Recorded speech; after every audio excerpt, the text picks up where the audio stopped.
Hey guys, today I have an inside look at the new content that comes with the Final Cut Pro subscription version. So if you haven't heard the news, Apple is now offering Final Cut Pro as a one-time purchase, which is probably what you did, but they're also offering Final Cut Pro as part of its new subscription service, Creator Studio, which bundles together a whole bunch of apps to a price of $12.99 a month or $129 a year. Now, I have a lot of thoughts about this subscription model, and I made a video about that I will link to down below. But the important thing for you to know is that if you are a one-time purchase user of Final Cut Pro, you will continue to get feature updates like the big AI features that we saw drop today. Those are included with your one-time purchase price. What you're going to see in this video are the new title templates, generators, and transitions that come with the subscription version. So when you open up Final Cut Pro, if there's new content, you'll get this little download window.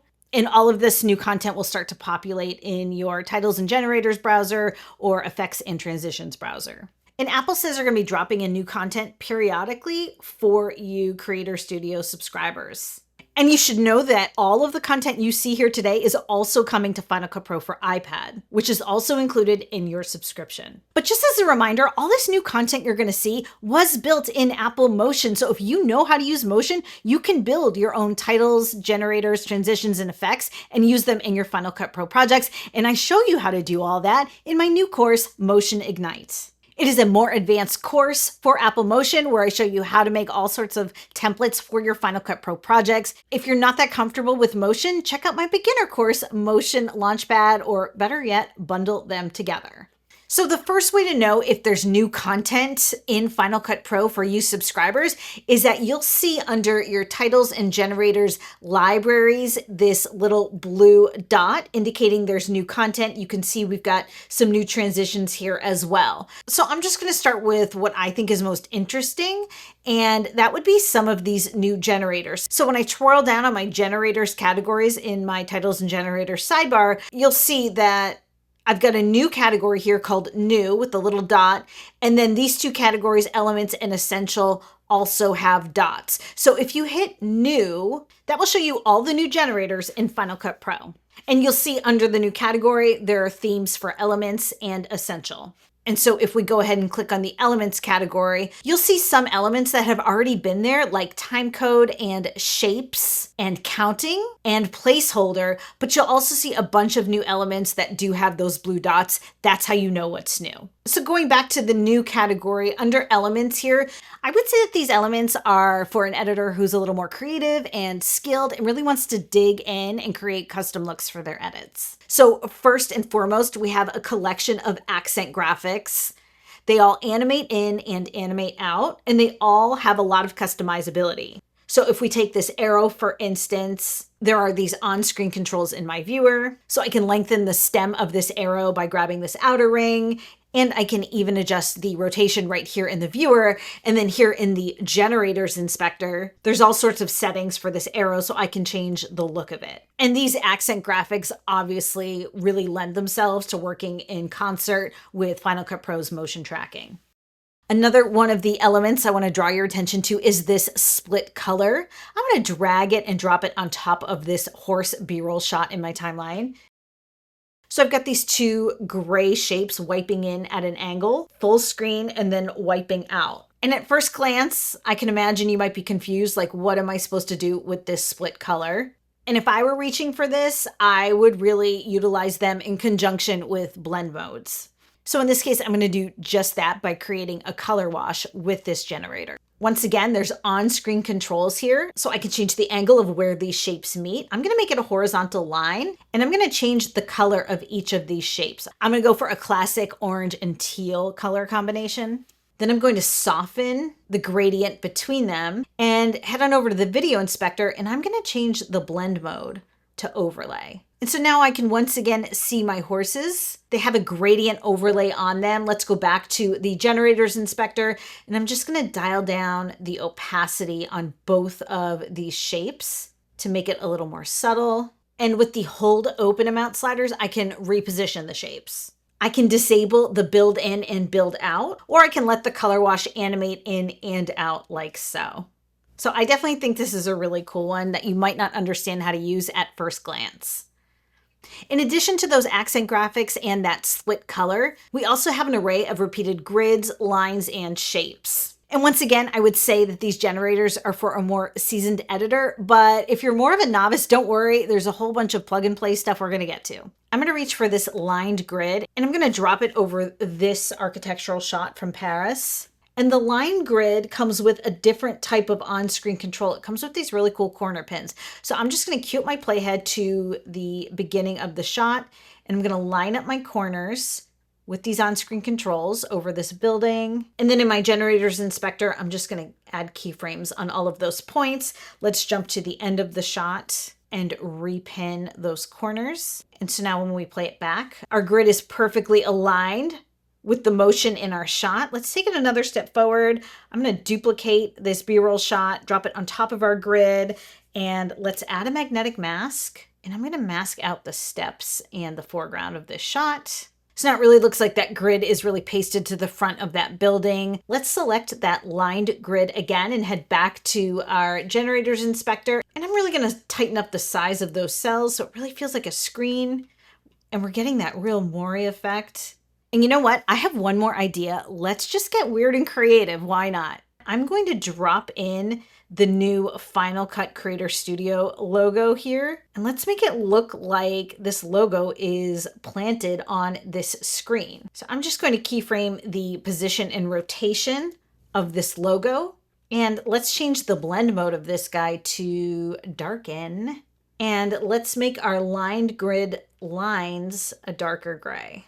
So hopefully that gives you an idea of how you can use some of these graphical elements that are new to Final Cut Pro Creator Studio. Let's look at some of the more utilitarian tools in here. So let's first start with Letterbox. This allows you to easily crop your videos with these on-screen controls. I love that. And on top of that, we got this pillar box, which is the same thing, but with a vertical alignment. A few other new utilitarian tools that are in the essential category are these two countdown timers. They function exactly the same. They just have different designs. And so these are great if you do workout videos. They're easily repositioned and rescaled with on-screen controls. We love this.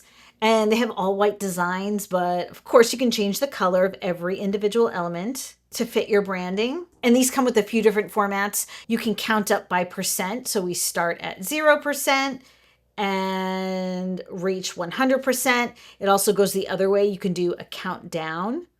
So you're going to start at 100 and count down to 0. You also have numbers count up and count down. So if I wanted to count up, I can count up to 100, but by using this value slider, we can count up to any number we want. So if she does like 5 leg lifts, you can count up to 5 leg lifts. There's also a complementary progress bar that you can use instead of or alongside the countdown timer, like so. Again, great for workout videos. And even with these utility generators, I still think you can get really creative. Let's say if you combine it with the magnetic mask. So those are the new generators in Creator Studio. There's also a bunch of title templates and a few transitions that got added as well. So again, you can find those under the titles category under new, but all of these titles ended up landing under the dynamic titles category that you already have with Final Cut Pro. So what I did was I just dropped them all in a timeline so I could play them back for you so you could see what they look like. There's 8 new collections in here. Each one has 7 different titles and 1 transition. These titles are lists, sidebars, lower thirds, and even full screen title elements. And in the title inspector, you can customize the color and fonts of all of these elements. Luckily, because some of these colors are super specific. And if you're curious where I get my B-roll shots, I will link to the stock site I like to use down below. All of these titles and transitions are really just drag and drop, perfect for a novice editor. They're all professionally designed, but have a fair amount of customizability with the fonts and colors. So you can definitely make them work for your taste. While we're watching these, you should know that Final Cut Pro dropped a ton of new updates today, and I have a lot of videos about all of the new features, including what's new in Final Cut Pro for iPad, and I'll link to all of those videos down below. All right, there's a lot more content to look at, so I'm just gonna throw up some music for you guys, so you can sit back and relax and watch the content.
Yeah.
So that's the new content included with the subscription version of Final Cut Pro. If you want to know what else is new in Final Cut today, there's a lot happening. I'm going to drop a bunch of videos down in the description. I'm going to stick a couple of them right here for you guys. Thanks so much for hanging out. I'll see you again.